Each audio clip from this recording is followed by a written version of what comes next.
Les 4 accords Toltec et les 3 maîtrises de Don Miguel Ruiz. Les accords Toltec sont de très bons outils de transformation. Ils vous apprennent à cesser de juger aussi bien vous-même que les autres.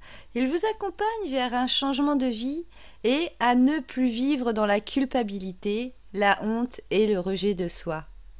Vous apprenez à briser vos accords limitants et à les remplacer par de nouveaux accords qui manifesteront votre amour de la vie.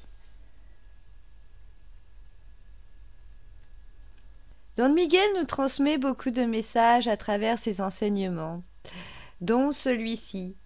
Si nous sommes conscients, nous changerons le rêve et nous serons libérés du parasite. Et nous le ferons. Ça, c'est la bonne nouvelle. Si je peux le faire, le monde entier en est aussi capable. Nous y parviendrons tous. Tout ce que nous avons à faire est de guérir le rêveur. Guérir l'importance personnelle que nous nous accordons, guérir notre propre mental, notre vraie place.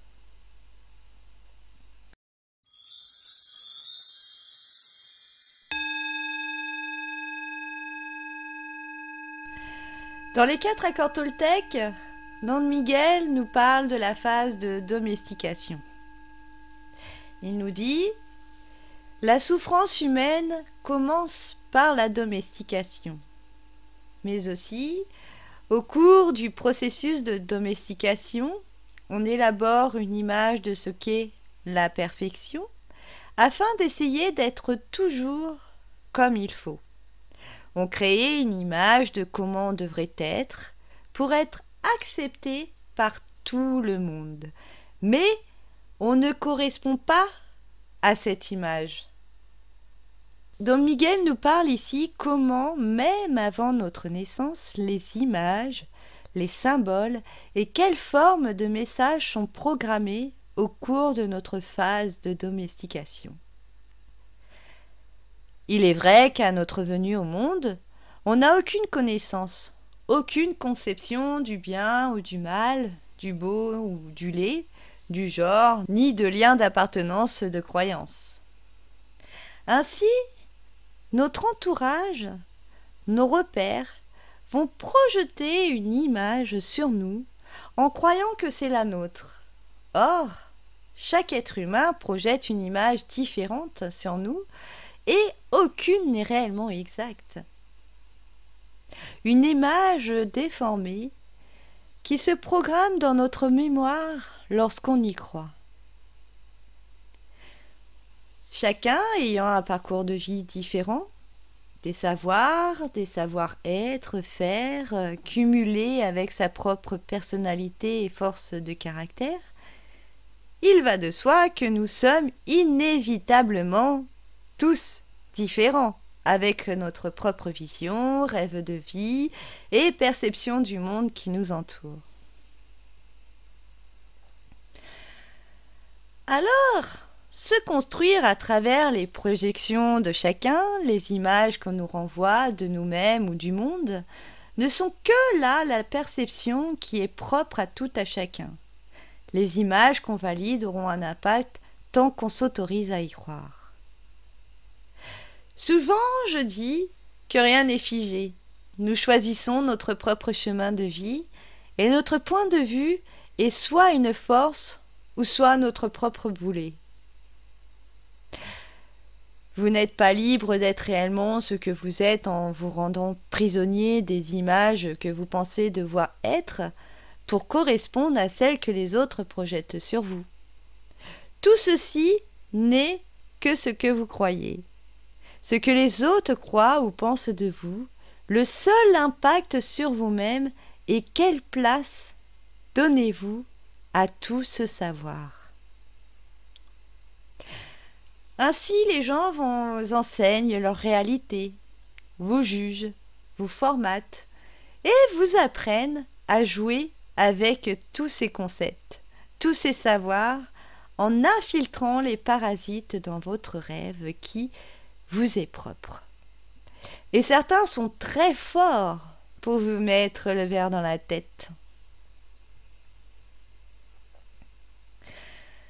Tout ceci n'est pas la vérité, ce n'est que du savoir et votre position détermine si vous y croyez ou pas, si vous autorisez ou non d'en faire une croyance, un accord à suivre.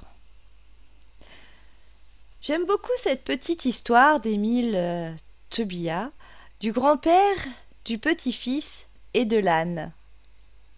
Elle montre comment chaque point de vue est différent et sont propres à chacun, et comment cela modifie nos comportements en choisissant de croire ce que les autres portent sur nous comme regard. Je me permets donc de vous raconter cette petite histoire du grand-père, du petit-fils et de l'âne. Il y avait une fois un vieux et son petit-fils qui voulaient acheter un âne. Ils se mirent en route vers le marché du village voisin, qui était à quelques lieues de leur village. Arrivés au marché et après avoir fait le tour de tous les marchands d'animaux, ils finirent par trouver finalement un âne qui leur convenait. Le grand-père et le petit-fils, tout heureux de leurs emplettes, et après avoir été félicités par les villageois, se mirent en route avec l'âne.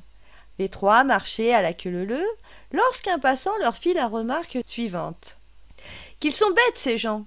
Ils s'achètent un âne et au lieu de l'user, ils le suivent. » Le grand-père, entendant ces paroles, se gratta la tête et murmura « En fait, il a raison, ce bonhomme. » Le grand-père, tout heureux de lui-même, monta sur l'âne et laissa le petit-fils à pied. Après un moment, un autre passant leur fit cette remarque. « Cet homme est cruel. Il s'installe confortablement sur l'âne et laisse ce pauvre enfant marcher à pied dans cette chaleur. » Le grand-père murmurant à nouveau et dit « Dans le fond, il dit une vérité. » Le vieux, se sentant visé, tout honteux de n'avoir pas en lui-même eu cette idée, offrit sa place à son petit-fils. L'âne semblait très heureux de cet échange et se mit à accélérer le pas au point que le vieux se trouvait en arrière et avait du mal à suivre la nouvelle cadence. Sur le chemin, un groupe de passants se mirent à rire en disant « Quel manque d'éducation ce gamin! Ce pauvre vieux, à peine s'il peut encore marcher, et lui, à dos d'âne, sans pitié, quelle honte !» Le grand-père entendit ces remarques et décida à monter aussi sur l'âne. Peu de temps après, un autre groupe de passants chuchotait entre eux. N'ont-ils point de cœur, ces gens-là? Puis il continuait. Pauvre animal, ces deux personnes lourdes sur son dos, comment peut-il encore marcher? Le vieux et son petit-fils, tout embarrassés de même et pleines de pitié pour l'animal qu'ils venaient d'acheter, décidèrent de porter l'âne sur leur dos. Émile Tobia. Donc vous voyez, ici, dans cette histoire de grand-père, du petit-fils et de l'âne, nous voyons bien à quel point tout est qu'une question de point de vue et que n'importe quel comportement ou façon d'être, vous serez toujours jugé.